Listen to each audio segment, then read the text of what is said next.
Hello friends, Heidi here from Rain Country. God is good all the time, and I decided to go ahead and make those crackers. Remember the ones I was talking about in the hummus recipe? You can find that video right up here. And here is the hummus I just finished making. So now I'm going to get to making the multigrain and seed crackers to go with my hummus. Decided I would go ahead and shoot the video today since I'm all set up with my lights and stuff. It only made sense. This is my own recipe, and the beauty of this recipe is you can alternate the ingredients any way you want to suit you. You can make this gluten-free by taking out the wheat flour or the oat flour or anything you want and replace it with rice flour and whatever else that you prefer for your gluten-free flour. It's going to work. These are crackers. Almond flour is another great one, just like with the Wanda's gluten-free cracker recipe that I shared before. But this one is my own recipe, and I'm kind of anxious to get to it, and I'll talk about what I got going on right here. Right here, I have 1.5 cups of organic, home-milled, whole white wheat berries. Wheat flour, that is. They were berries that I pre-soaked and all that. So I'm going to go ahead and pour that into my bowl. And then to that, I'm going to add another 1.5 cups of oat flour. And all this are whole organic oats that I took and put in the coffee grinder and then processed until it was more of a flour form. So 1.5 cups of that. So basically what you're going to want is up to 3 to 3.5 cups of whatever flour you want. Cornmeal is another good choice as long as it's non-GMO, and that's what I've got here. Throw in a little bit of cornmeal.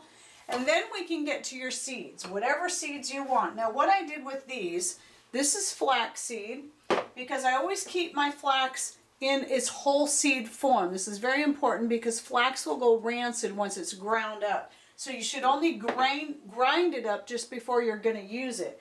So in anything like this, a lot of times I'll use it whole if it's something that's going to soak in, like yogurt and stuff like that. But in this case, I'm going to want to grind it. That's going to make it more digestible. Okay, so I got about 1/4 cup of the ground flaxseed, and then here is 1/4 cup of ground quinoa, which is right here. Okay.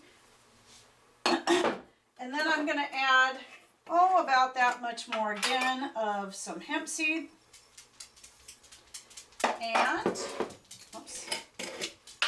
and some poppy seed, which I need to go fill my poppy seed jar. It's not empty. Now remember, you can use whatever seeds and grains you want. This is all up to you. This is just what I'm doing today. I've used rye flour in this before. I love rye flour, but I'm out, so I'm not going to be using that today. So many options. That's what makes this recipe so great. So I'm just going to go ahead and kind of lightly blend these together because I still want to add my spices. Now again, just like with the grains and the seeds, whatever spices you want to add, if any, are entirely up to you.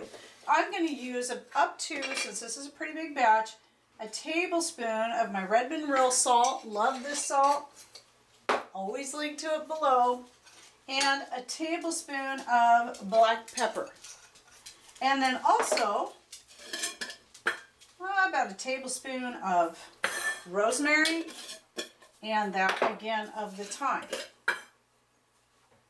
Now I did get some garlic out, but I think I'm going to leave the garlic out of the crackers this time, though that is a really good option. I did go really heavy on the garlic for the hummus, and for some reason sometimes I don't prefer the garlic as much in the crackers as I do in whatever dip I'm going to use with them. So there's all my dry ingredients put together. And then what you're going to need is about 1/4 cup of olive oil or avocado oil, which is what I'm going to be using. Okay, so let's get that in there, and you're going to want to put that on first into your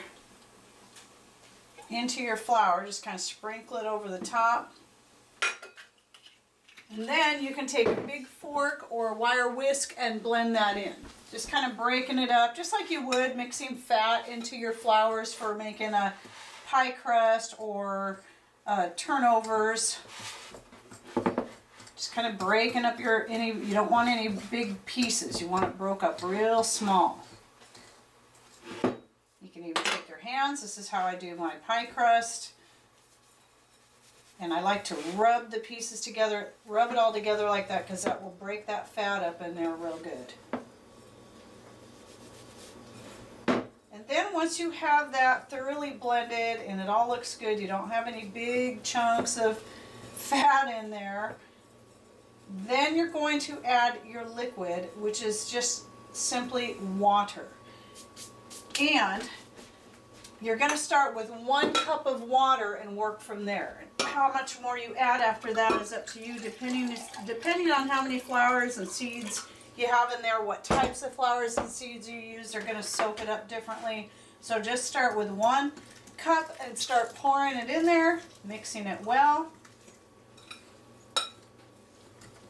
I'm pretty sure I'm not going to need 1.5 cups because I'm not using quite as much stuff in this as I have in my previous batches. But you got to remember too, any herbs you put in there is going to also soak up water. You want to get this to a point where you can knead it.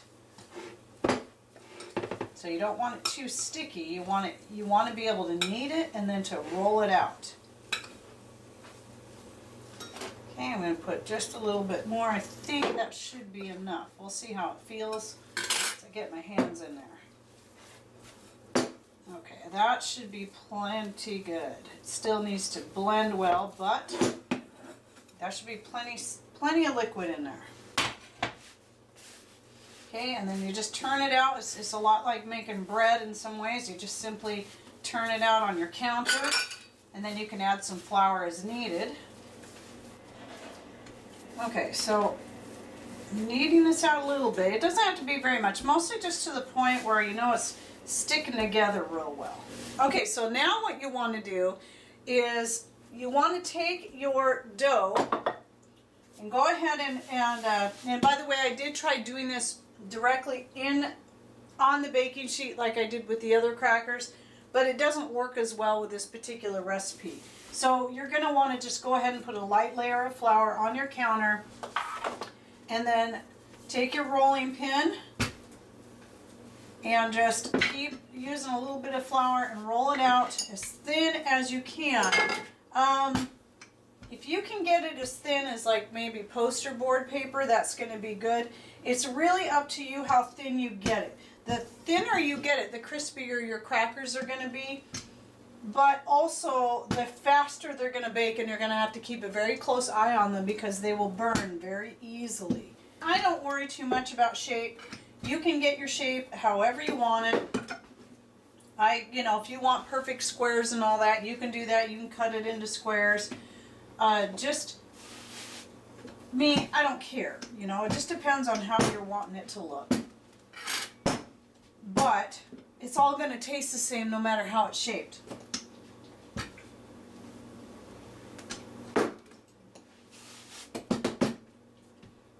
Okay, then at this point you can cut your dough into whatever size shape pieces you want, and then stick them on your cookie sheet, making sure your cookie sheet or your baking pan is well oiled.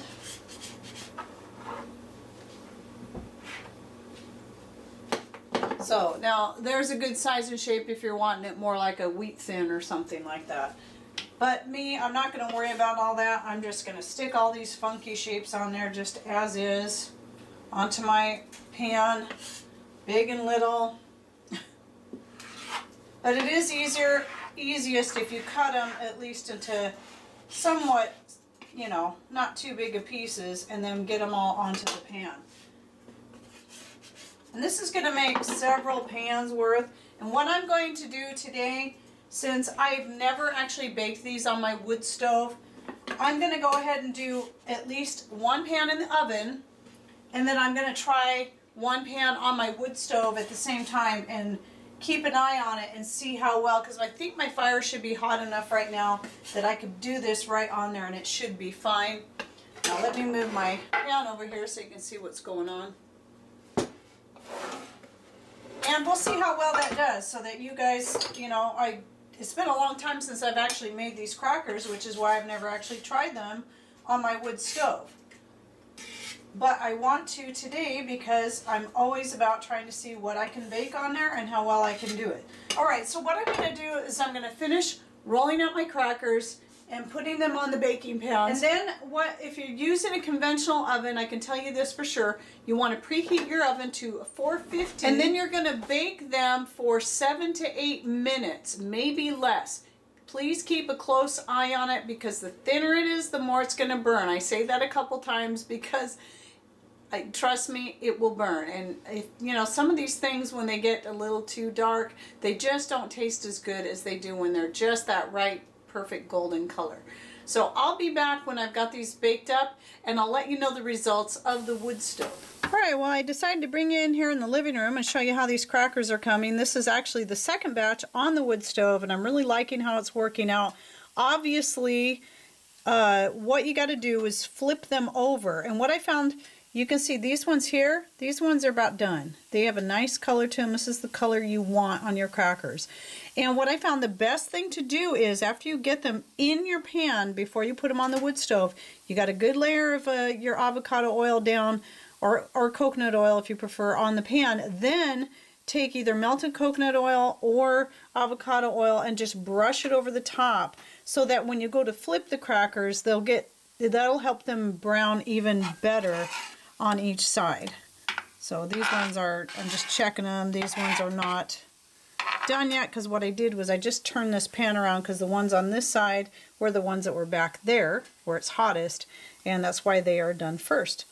Alright, so I'm going to go ahead and finish up the process and finish baking these up, and then I'll show you how they all look when we're all done. Well, most of my crackers are done. I have one more pan baking on the wood stove, and I thought I'd show you what I have so far. And you can see the color and how nice they look. And we've already snacked on a few of these with the hummus, and I tell you, they are wonderful. I really love the taste of these. Now remember, if you're doing this on the wood stove, the best way is to put that light coating of oil over the top of them and the coating of oil on the pan, and then flip them at least halfway through. You're going to want to still check them quite a bit because it's going to depend on how hot your wood stove is at the time. And if it's really hot, burning real hot, you may even want to put a little trivet under it and bake it that way. But these typically need to bake as hot as you can get, so right on the wood stove is the best way to do it. And then again, 450 in a conventional oven for, I would say, 8 to 9 minutes, because mine usually bakes pretty hot, and this took me closer to around the 8-minute on the second batch that I did. I did 2 in the oven and then 3 on the wood stove. So anyway, well, I hope you enjoyed this video and that you learned something new. And don't forget to check out my hummus recipe and then see what you can do to that, or what you can even do to this recipe to make it more your own. Thanks for watching. Take care and God bless.